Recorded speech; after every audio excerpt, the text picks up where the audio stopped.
Hi everyone, my name is Mega and I am from Ariel University in Israel. I really wish I could attend the conference in person, but this year I decided it would be best to present our investigation online. I hope you will enjoy the presentation nonetheless. This research was a collaborative work with Dr. John Allen Pascoe, where we examined the differences obtained using various global and local analysis methods for evaluating the mode 1 energy release rate for multidirectional specimens that were subjected to fatigue displacements. So let us begin with a short introduction. A common way to characterize fatigue delamination propagation is by plotting the delamination extension rate versus some function of the energy release rate. Here we can see that G1 max was used, which is the maximum energy released in every loading cycle. And these are plotted on a log-log plot, and we expect to obtain the following curve. In order to do so, we need to calculate the energy release rate in every cycle or a function of the energy release rate. So to do that, three global methods were used and two local analysis methods were used. First, the modified compliance calibration method. Then also the modified beam theory, or MBT, were used.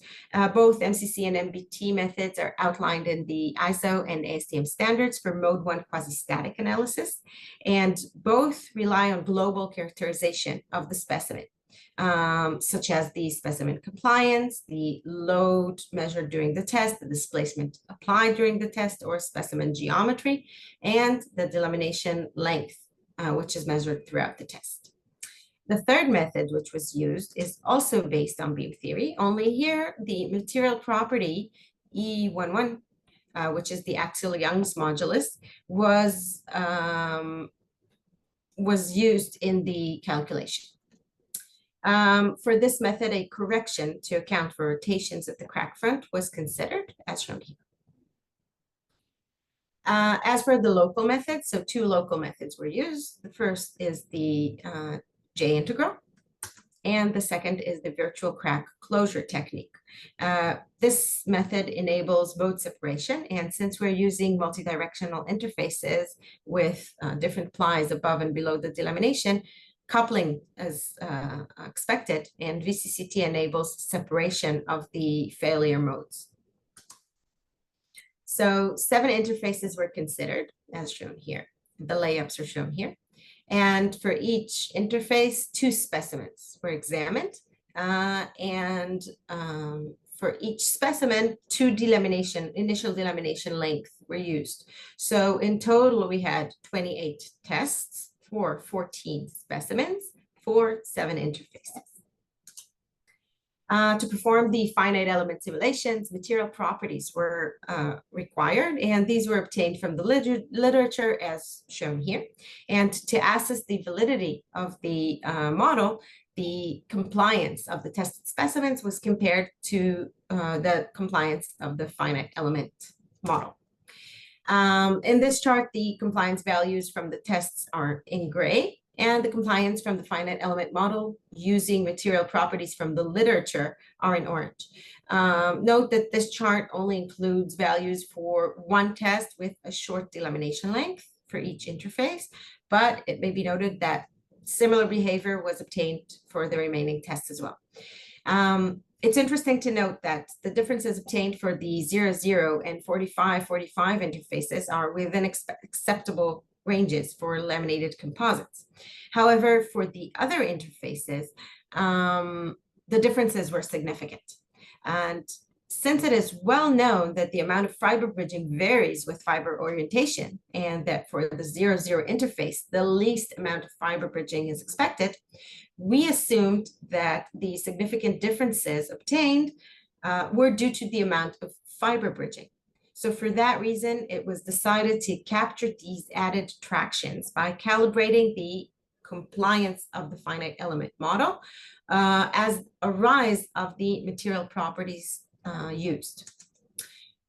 So to decide which properties are most important, a sensitivity study was performed, and we calculated the compliance change versus the change in each property. As we can see, the maximum change was obtained for EA, but there was also a slight change for GA and ET. So all three properties were calibrated. The Poisson's ratio in the axial and transverse direction were found to have negligible influence on the results. A machine learning regression algorithm was employed for the material properties calibration, and a surface that relates the compliance values to the material properties, allowing us to identify the properties that produce the finite element compliance values that are closest to those measured in the tests, was obtained from this regression. And here you can see the calibrated material properties for each layup. The light colors correspond to the short delamination, while the darker colors represent the longer initiation delamination length for the same specimen. And blue indicates the first specimen, orange is the second. So it may be observed that for the short delamination length in the 0,0 specimen, the values remained almost the same as those in the literature. However, for all other interfaces, an increase in the properties in the short stage was observed, and for the longer delamination length, an even larger increase in the properties was obtained for all specimens. So once we had the calibrated properties, we ran the finite element models. The compliance was the same as that observed in the tests. And then we used the results in the plot of the ADN versus the energy release rate, the maximum energy release rate in every cycle. Here we can see the results for the 0,0 interface, for the MCC, MBT, the J integral with literature properties, and the J integral with calibrated properties. Recall that for this interface with the short delamination length, the calibrated properties were found to be approximately the same as the literature properties. So the results were the same for all methods. Here we add beam theory without rotation correction, and it is obvious that there is a shift to the left, but for the purple and the gray curves, which are material beam theory with the correction of the rotation, we can see again a correlation between all methods. So moving on to the longer delamination length. Once again, we see excellent correlation between the MCC and MBT methods. Next, the J integral results using literature properties are added. In this scenario, the specimen exhibits large-scale fiber bridging, which makes the specimen stiffer than that simulated. This results with a shift of the energy calculated to the right. This shift occurs because the specimen in the analysis is more compliant, leading to higher energy values than what is actually required to propagate the delamination. On the other hand, when we use calibrated properties, we achieve an excellent match with the values against using MCC and MBT, as you can see here in the green curve. Similarly, when applying the beam theory method with literature properties, the plot shifts to the right, and by correlating with the J integral results obtained from the literature properties. And once we switch to the calibrated properties, excellent match is achieved. Here, the rotation fixation results in a small shift to the right, but again, the results are quite correlated.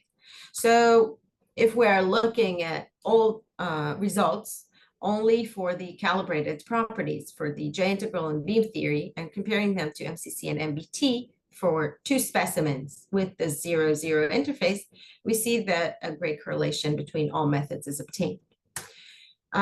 Here, the same was done for all other interfaces, and you can see the results with calibrated properties for all specimens with the dissimilar interfaces. And here we can see the results for all interfaces with the similar interfaces. Although there is some scatter, the plots are generally consistent. And for global and local methods with calibrated properties, both methods are validated against each other and can be used. VCCT is not shown here, but it was compared to the results, and it was found to be quite similar to the results obtained with the J integral. So that means the VCCT was also validated. The VCCT was used to examine mode coupling and separation of the plus minus 45 and 090 interfaces. Only a single delamination length of 40 millimeters and an applied load of 20 newtons were modeled. And it is interesting to note that the total energy release rate values obtained for the plus minus 45 interface are almost twice as those obtained for the 090 interface. In addition, interestingly, for the 090 interface, the G2 was found to be almost 10% of the value obtained for G1.